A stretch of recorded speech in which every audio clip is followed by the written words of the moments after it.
Bismillahirrahmanirrahim. Assalamualaikum warahmatullahi wabarakatuh. Puji syukur kami panjatkan kehadirat Allah Subhanahu wa Ta'ala yang telah memberikan nikmat dan karunia-Nya sehingga kami dapat menyelesaikan makalah ini. Salawat beserta salam selalu tercurahkan kepada Nabi Muhammad SAW dengan mengucapkan Allahumma sholli ala Sayyidina Muhammad wa ala ali Sayyidina Muhammad.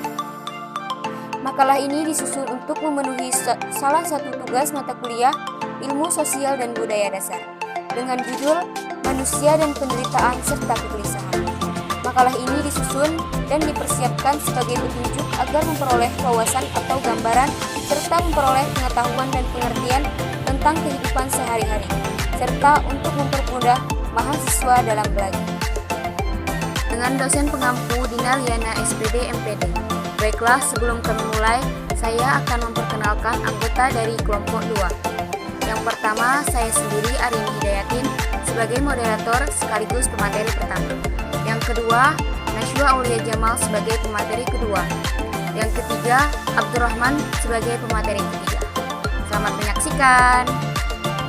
Pengertian penderitaan. Penderitaan adalah bahasa yang sering kita dengar. Penderitaan berasal dari kata derita.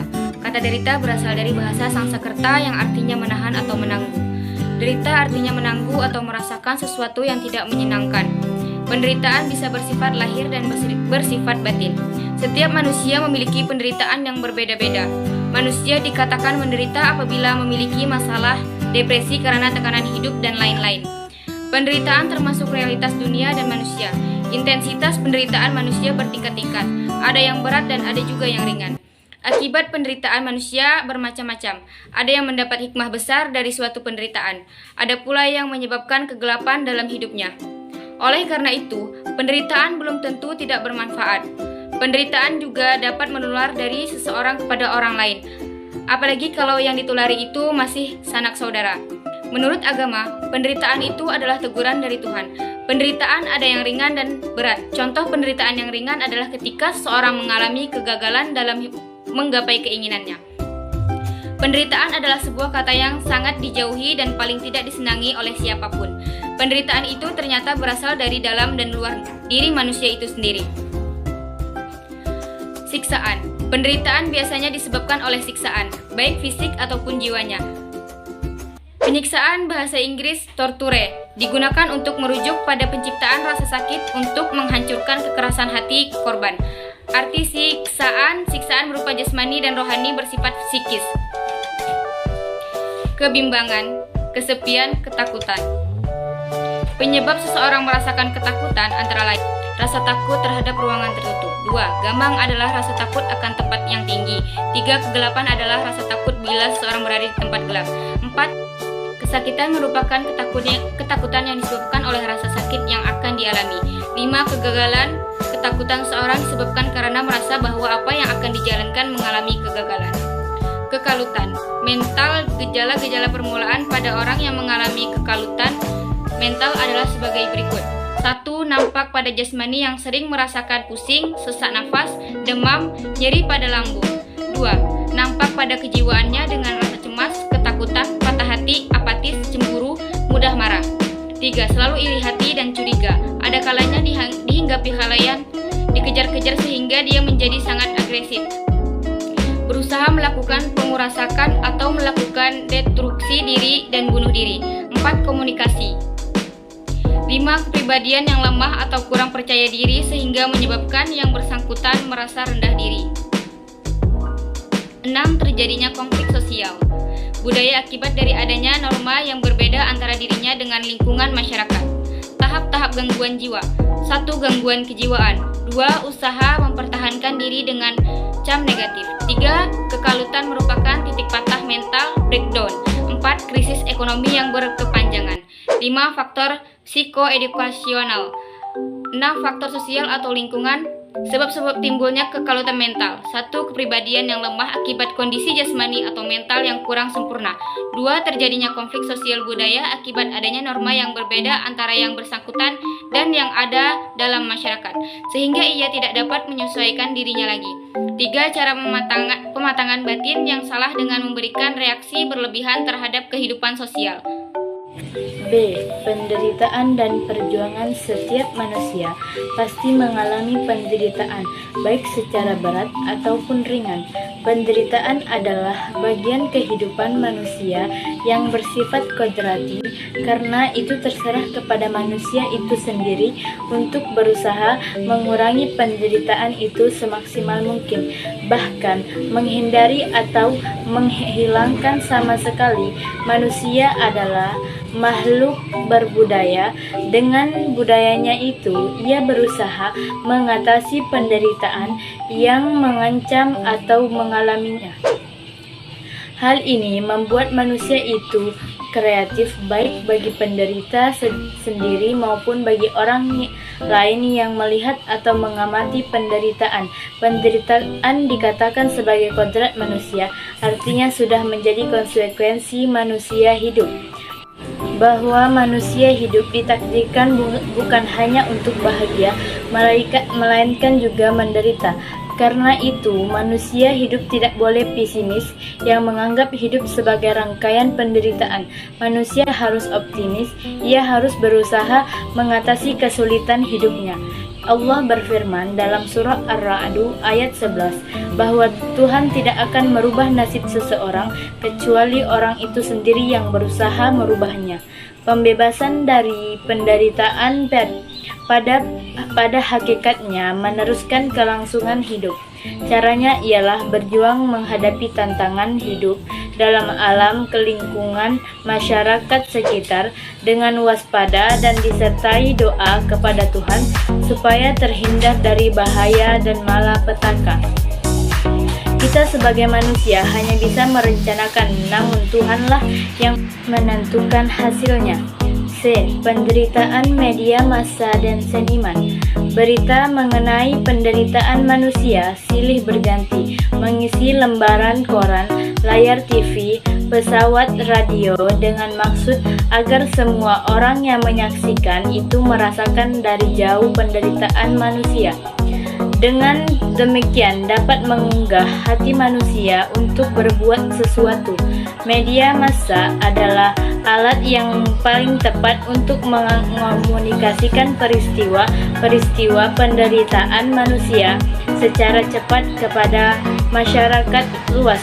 Dengan demikian, masyarakat dapat segera menilai untuk menentukan sikap antara sesama manusia, terutama bagi mereka yang simpati.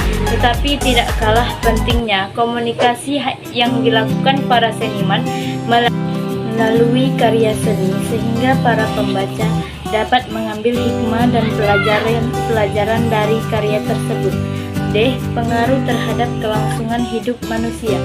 Penderitaan mungkin akan memperoleh pengaruh bermacam-macam dan sikap dalam dirinya. Sikap yang timbul dapat berupa sikap positif ataupun sikap negatif.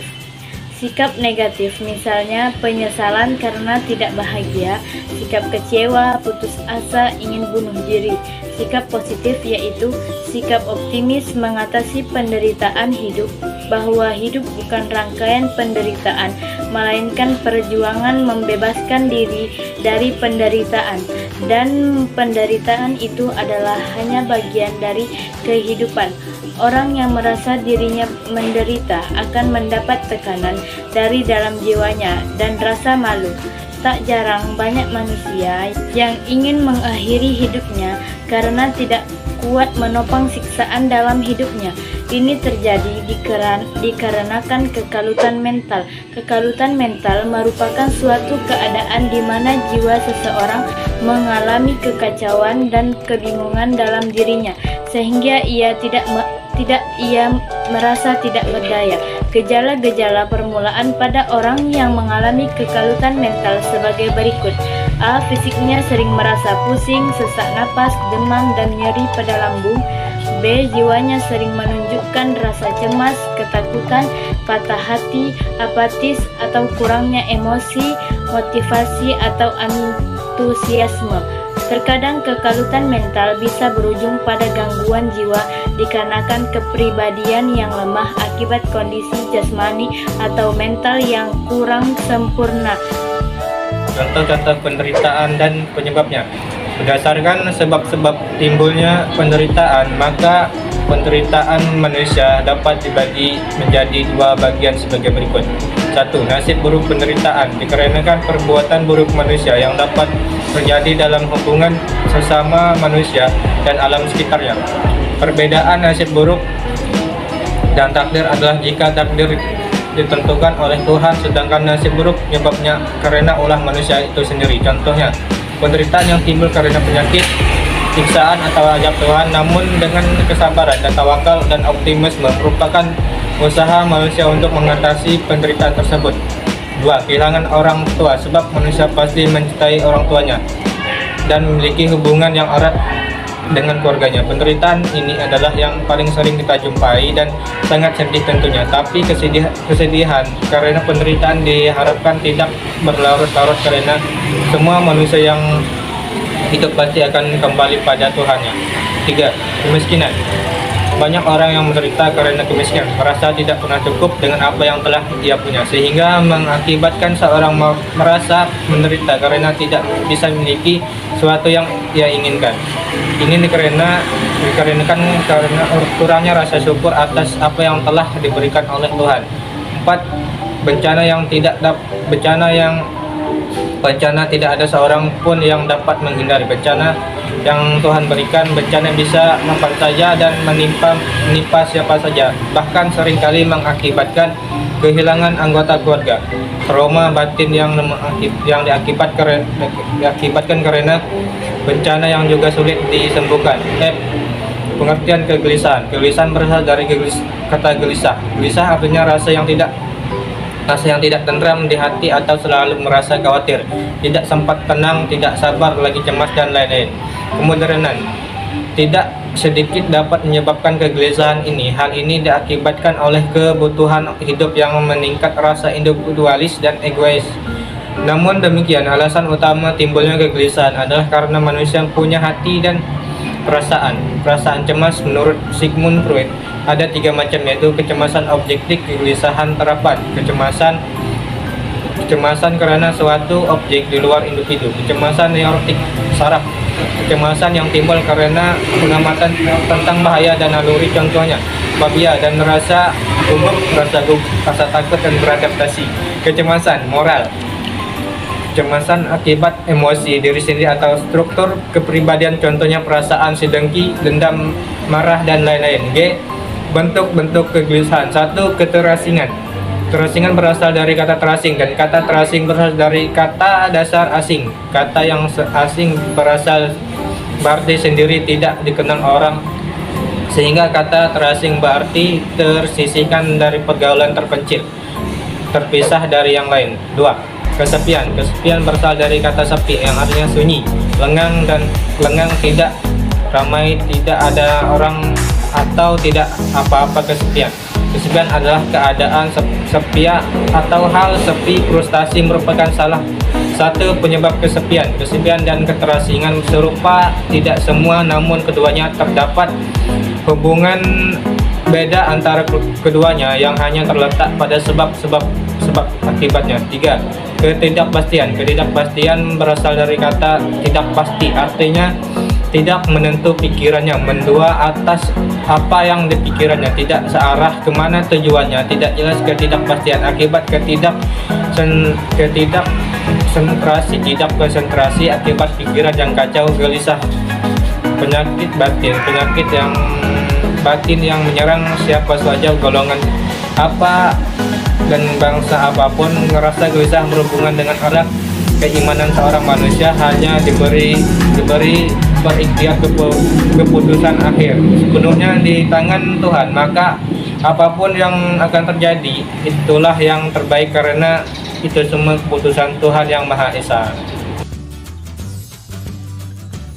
Kesimpulan, pada hakikatnya penderitaan dan manusia itu berdampingan. Bahkan penderitaan itu selalu ada pada setiap manusia, karena penderitaan merupakan rangkaian dari kehidupan. Setiap orang pasti pernah mengalami penderitaan. Banyak hikmah dan pelajaran yang dapat diambil dari penderitaan. Tidak semua penderitaan yang dialami oleh seseorang membawa pengaruh buruk bagi orang yang mengalaminya, melainkan dengan penderitaan kita dapat mengetahui kesalahan apa yang telah kita perbuat atau sebagai media untuk mengintrospeksi diri. Karena penderitaan tidak akan muncul jika tidak ada penyebabnya. Agar manusia tidak mengalami penderitaan yang berat, untuk itu manusia harus bisa menjaga sikap dan perilaku baik kepada sesama manusia, alam sekitar maupun kepada Tuhan Yang Maha Esa. Karena dengan kita menjaga sikap dan perilaku antara sesama manusia, alam sekitar, dan Tuhan Yang Maha Esa, kita akan hidup dengan nyaman dan tentram, tidak ada gangguan dari siapapun. Selain itu, harus yakin dan percaya bahwa Tuhan tidak akan memberikan cobaan di luar batas kemampuan umatnya.